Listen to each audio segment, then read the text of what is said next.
kita hadir di paruh kedua JAF nih, Bay, di Jogja. Yes. Oke, nah film pertama yang kita nonton bareng-bareng Air Mata Buaya. Crocodile Tears. Apa namanya tadi? Johan bang, Kuliah kerja, Jo? kerja bang Di Taman Buaya. Dulu katanya yang punya tempat itu pasangan suami istri. The Talkies. Ngomongin film bersama Bayu dan Edoy. Crocodile Tears itu di FFI kemarin sempat jadi polemik juga karena orang belum pada nonton tapi dapat nominasi, ya kan? Iya, karena apa yang membuat dia qualified untuk jadi film FFI tahun ini bukan tahun depan. Iya, ya kan? dan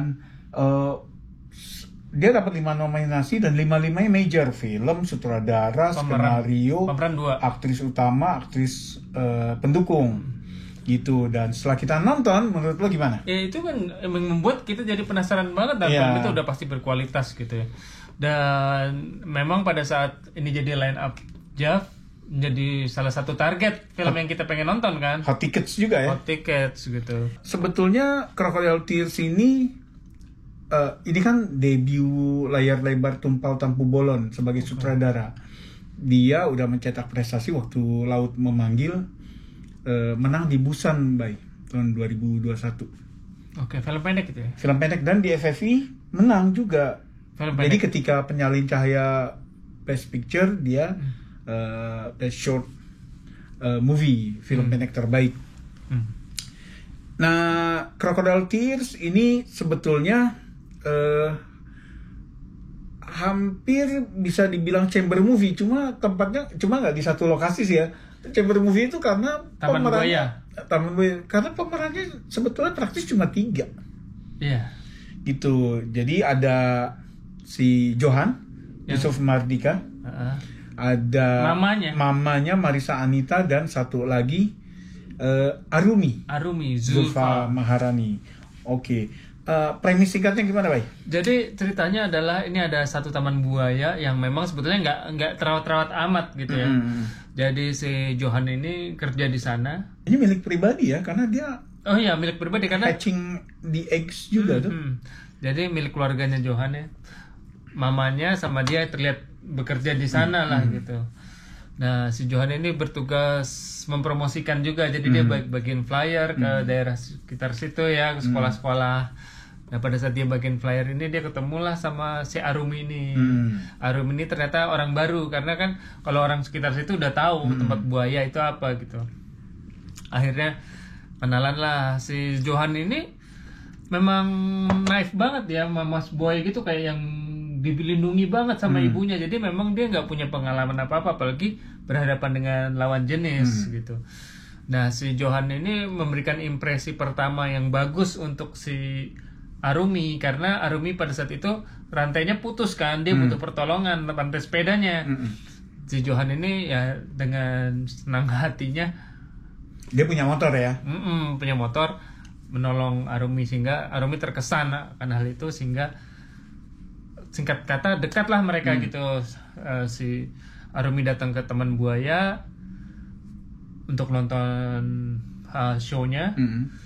Terus ketemu sama ibunya. Nah, ibunya entah gimana dia ngerasa tersaingi nih. Jadi kayak, waduh, anak gue udah mulai deket sama cewek nih, gue nggak rela. Sehingga dia tidak menjadi satu-satu wanita di kehidupan Johan. Iya, tapi ya kira-kira gitu. Nah, terus udahlah semakin dekat si Arumi dan Johan, semakin pula konflik ibunya ini dengan mereka semakin tinggi, gimana cara memisahkannya gitu. Kira-kira gitu lah. Jadi kalau biasanya kan kita sering lihat kayak film yang Oedipus kompleks gitu. Jadi ketika ada anak muda atau pria yang lebih muda jatuh cinta ke wanita yang lebih tua.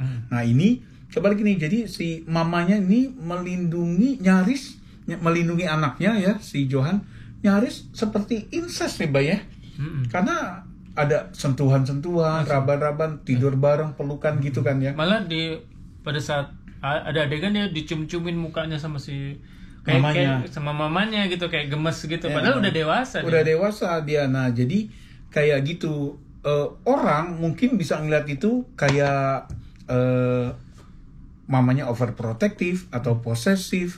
tapi bisa juga dalam sudut pandang lain bahwa mamanya karena dia single mother, dia nggak kepingin berpisah dari anaknya. Dia nggak, kan ada ya yang kayak gue nggak kepingin anak gue gede gitu loh. Iya, jadi mungkin kalau gue bisa mengambil kesimpulan dari filmnya, sebetulnya nggak ada tendensi seksual dari si ibu ini gitu. Tapi memang apa yang mereka lakukan sangat seksual. Di mata orang lain bisa ada sexual tendency, padahal dia melakukan itu memang seperti dia ke anak yang masih kecil, ya kan, yang dicium-ciumin mukanya, dipeluk-peluk kayak gitu, gitu. Nah, kehadiran Arumi ini mengguncang the dynamics of the mother and son. Tapi sebetulnya si Johan sendiri tuh udah mulai risih. Karena si ibunya ini juga kayak punya mental illness ya. Ya.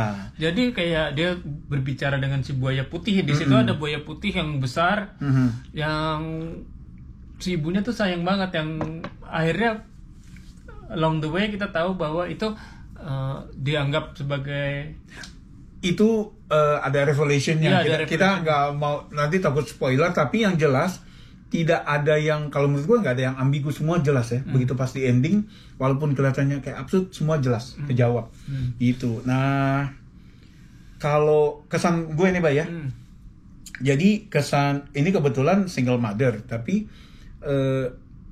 agak mengingatkan gue sama film yang dimana kedua orang tuanya begitu overprotective ke anak.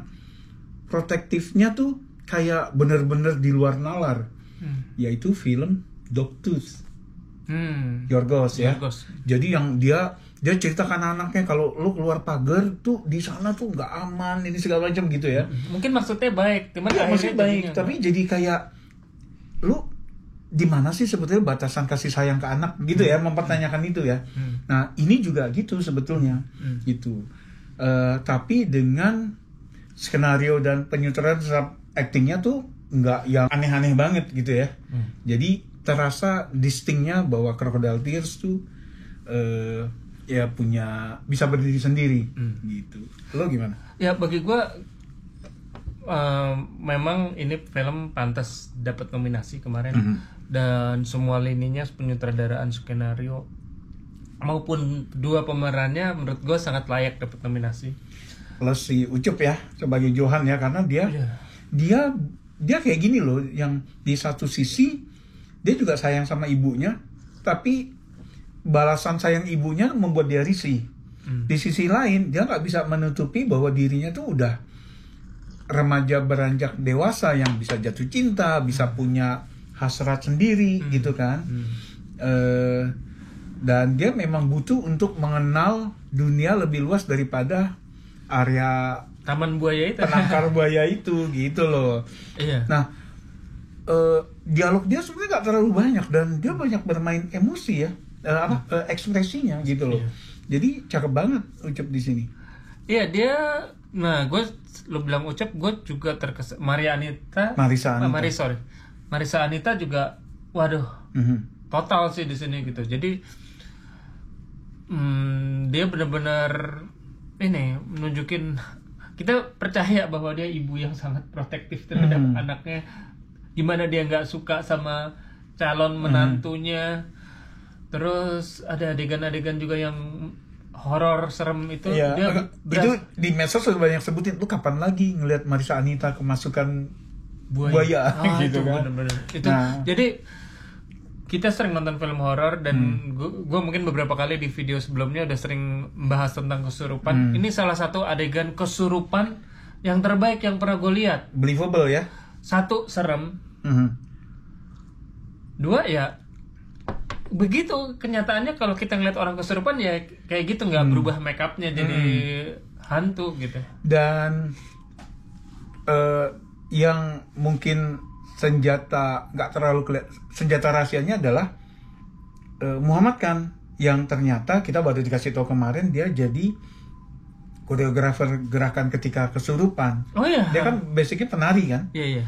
Nah itu yang kayak, lo liat gak sih ketika kesurupan tuh kayak limbsnya Marisa Anita tuh kayak panjang-panjang gitu. Iya kan? Nah itu Jadi Muhammad kan juga cameo ya di film ini. Iya, dan gue berkesan banget. Gue udah berapa kali nonton Zulfa Maharani dan oke, dia masuk dalam radar gue. Tapi film ini benar-benar membuat dia menaik kelas nih di mata gue. Oke. Zulfa Maharani memang awalnya tuh jadi temennya Milea di Dilan gitu. Nah, tapi di Nggak gue inget bahkan. di gue sendiri gue baru dia stand out tuh ketika di Bebas. Oke, kalau gue benar-benar merhatiin pas di filmnya si Morgan. Yang ke Bali itu. Romeo Ingkar Janji. Iya, Romeo Ingkar Janji. Gitu. Nah, sebetulnya si fun fact Zulfa Maharani sama Yusuf Mardika tuh pernah satu film juga, Balada Si Roy. Gitu. Jadi ini bukan pertemuan pertama mereka, tapi di sini ya mereka memang 3 orang ini membuat sutradara tuh bisa fokus ke acting mereka ya. Itu ya. Bagi gue ceritanya enak diikutin ya. Satu, mereka ada elemen-elemen komedi juga. Jadi delivery komedinya pas banget, yang penonton tuh pada ketawa. Dan deadpan ya. Deadpan. Jadi delivery komedinya top. Ada elemen horor dikit di film itu dan dapat gitu. Dapat, jadi elemen horor komedinya dapat, horor dapat. Terus ceritanya mengalir dari depan sampai belakang. Seabsurd-absurd film tapi kita bisa menerima dan mencerna. Bagi gue nih top sih film. Oke, skor Bay? Skor gue mungkin ngasih 8,5. Oke, gue yang ngangkat ini kayaknya Zulfa Maharani. Adegan Zulfa sama Yusuf berdua di kamar kos itu yang agak naikin dikit skor itu. Oke. Gue ini kayaknya nanti kalau sayangnya belum dapat release date film ini, jadi nggak tahu kapan beredar di bioskop. Mungkin gue perlu nonton sekali lagi. Untuk saat ini gue kasih 8 baik. Oke. Gitu aja. Mungkin beberapa teman udah sempet sinetfil kan pada ke JAV nih, yang udah nonton silakan komen, yang belum nonton juga sok silakan komen juga. Makasih udah mampir di The Talkies. Sampai ketemu di film berikutnya. Salam.